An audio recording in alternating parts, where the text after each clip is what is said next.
PCC chief Jitu Patwari ने BJP नेताओं को लेकर बड़ा विवादित बयान दिया है।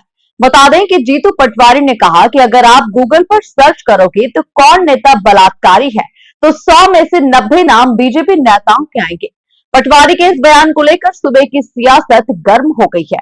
देखिए खास रिपोर्ट। जीतू पटवारी ने बीजेपी नेताओं को लेकर दिया विवादित बयान। पटवारी बोले, अगर आप इंटरनेट पर सर्च करेंगे तो सबसे ज्यादा बीजेपी नेता बलात्कारी मिलेंगे। खंडवा में पीसीसी चीफ जीतू पटवारी ने बीजेपी को जमकर घेरा। जीतू पटवारी के बयान पर गरमाई सूबे की सियासत। मध्य प्रदेश कांग्रेस कमेटी के प्रदेश अध्यक्ष जीतू पटवारी आज खंडवा पहुंचे। वो 27 जनवरी को महू से निकलने वाली जय बापू जय भीम जय संविधान बचाओ यात्रा के लिए कांग्रेस पार्टी के कार्यकर्ताओं और पदाधिकारियों को एकजुट करने के लिए आए थे।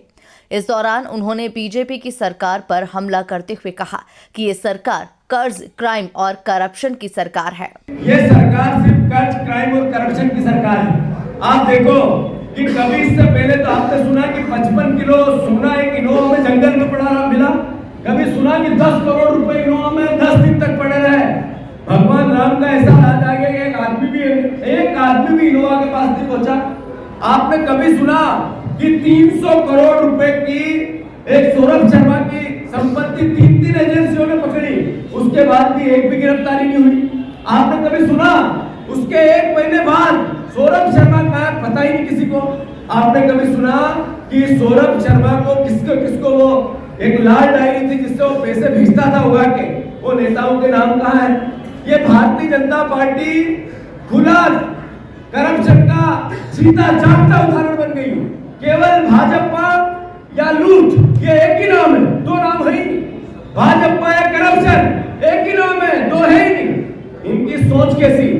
बाबा साहब अम्बेडकर का अमित शाह ने संसद में अपमान किया और इनके कार्यकर्ता होर्डिंग पोस्टर बापू के और अम्बेडकर के निकालते। इनकी सोच कैसी? एक दलित परिवार के साथी पर बीजेपी का कार्यकर्ता सर पे पेशाब करता है। इनकी सोच कैसी? लगातार आरक्षण पे ये सवाल उठाते हैं, लगातार ये संविधान की अवहेलना करता। अब की बार 400 पार, क्योंकि उनके नेता कह रहे थे कि संविधान बदलना है।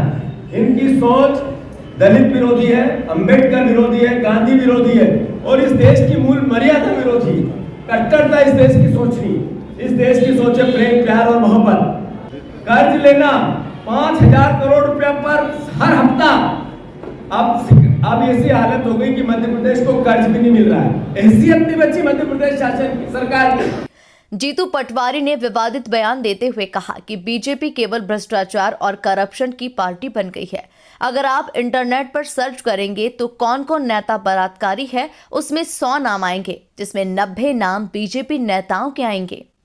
करप्शन और झूठे नेताओं के नाम में भी सर्च करेंगे तो बीजेपी नेताओं के नाम आएंगे। उन्होंने मोदी जी को आग्रह किया कि हमें कर्ज दो। मोदी जी उससे बड़े देश को कर्जदार बना चुके हैं। उनकी भी हालत वही है। देश को आर्थिक रूप से कमर तोड़ दी इन लोगों ने। आम जनता को न किसी प्रकार की इनकम है, न किसानों के किसी प्रकार की फसलों के दाम है, न गरीबों को इलाज है, न महिलाओं की सुरक्षा है, न जितने भी हमारे छात्र हैं उनकी भी कोई सरकार की तरफ से किसी भी प्रकार का कोई सुविधा ऐसी नहीं है कि सरकार की तारीफ की जाए। बीजेपी के पास पेशेंस नहीं, उनके नेता हुड़दंग करते हैं। एक बीजेपी का नेता, अगर आप गूगल पे सर्च करोगे कि कौन कौन नेता बलात्कारी है तो 100 नाम आएंगे, उसमें 90 नाम बीजेपी के आएंगे। आप कहो कितने नेताओं का बड़ा करप्शन है, गूगल पे डालो तो सब नेताओं के नाम आएंगे। यहाँ तक कि सबसे बड़ा झूठा नेता कौन, तो बीजेपी के नेताओं के नाम गूगल बताने लगा है। गूगल मतलब ये हालात है। अब हमारा दायित्व है, ऐसे में कांग्रेस का दायित्व है कि हम सब विचारधारा को अपनी आत्मसात करें, एक दूसरे से प्रेम करें, हम मिलकर अपने संगठन को बढ़ाएं। अगला विधानसभा का चुनाव वो चाहे पंधाना हो, खंडवा हो, हरसूद हो, कांग्रेस पार्टी हर हालत में जीते, इसके लिए वातावरण बनाए, ये मैं प्रार्थना करके आपको जा रहा हूँ। सब गौरतलब है कि मध्य प्रदेश के महू में 27 जनवरी को राहुल गांधी की होने वाली रैली को लेकर जीतू पटवारी लगातार दौरे कर रहे हैं। इसी के चलते मंगलवार को वे प्रदेश के खंडवा जिले में कांग्रेस कार्यकर्ताओं के बीच अपनी सभाएं कर रहे थे। इस दौरान उन्होंने ऐसा कुछ कह दिया जिसने नया बखेड़ा खड़ा कर दिया। Bureau report, MP news, Khandwa.